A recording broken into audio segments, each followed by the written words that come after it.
The line that changed everything. I never imagined that a single sentence at a party could shift everything I thought I understood about respect, pride, and boundaries. My name is Ryan. For years, I believed my marriage to Claire was grounded in mutual support, humor, and understanding. But the promotion party she hosted for herself that night revealed how even the smallest words can uncover cracks you never noticed. The venue thrummed with energy, glasses clinking, laughter floating through the air, music bouncing off polished walls. Claire stood at the center, radiant and self-assured, soaking in the attention of her accomplishment.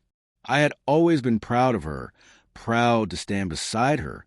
Yet that evening, something in her presence fell off. A sharper edge, a subtle arrogance. It began innocuously enough. Congratulations, light jokes, casual chatter. I lingered nearby, smiling, letting her enjoy the spotlight. Then, amid the laughter, she turned to me and said, "This is my life, and you're lucky to be part of it." The words cut through the noise. Playful on the surface, yes, but the smug, dismissive tone carried something darker, a quiet mockery. For a moment, I froze. Around us, her colleagues laughed, oblivious to the weight behind her statement. But I noticed a smirk at the corner of her lips, the glimmer of superiority. In that instant, something inside me shifted. My pride screamed to respond immediately, but instinct held me back.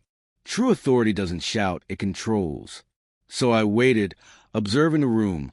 The tension she hadn't realized was growing. Some guests shifted uncomfortably, sensing the misstep in her joke. I remained composed, patient. The moment would arrive. Later, I approached her closely enough that only she could hear. My voice was calm, steady.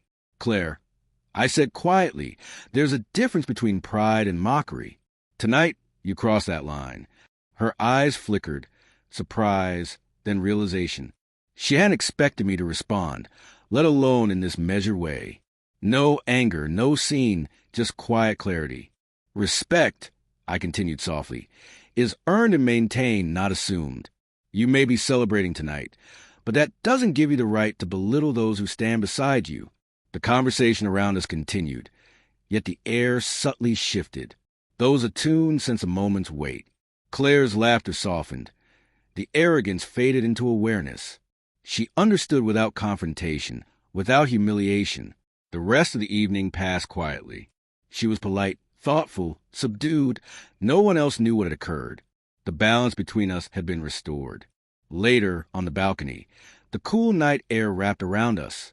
She turned to me, her voice gentler. "I didn't mean to embarrass you," she whispered. "It was just a joke." I took her hand. "I know, but sometimes jokes reveal more than they hide." She nodded, absorbing the meaning. What lingered wasn't anger. It was understanding. In the days that followed, we spoke more honestly than we had in months.